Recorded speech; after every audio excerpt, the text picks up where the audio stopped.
una sa lahat, hindi ako nandito para magpasikat.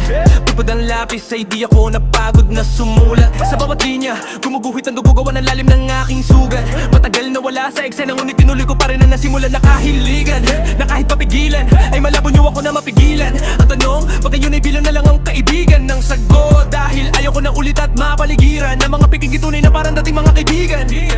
Kahit pa na mabigat ang pasanin sa daan, at kahit anong hirap sa dilim, ito ay may katapusan.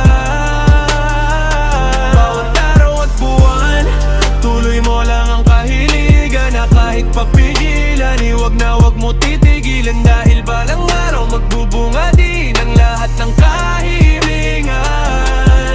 Yeah. 3 taon sa loob ng piitan, walang karamay kaya mag-isang nagsikap. Walang nakaalala sa aking tropa, lalo ng panahong wala nang malapitan. At kahit kamusta, galing sa pamilya ay wala ganun ang realidad ng iniwan. Kaya sa kulungan ko nalaman ng peke sa tunay na kaibigan. May mga tropang nawala, parang dahong nalanta. May bagyong dumaan, ang daming nasalanta. Yan ang aking naabutan paglabas sa kulungan. Kaya kahit nagkaganong ako'y andito para ipaalala sa sarili na hindi na dapat sumama sa masamang gawa.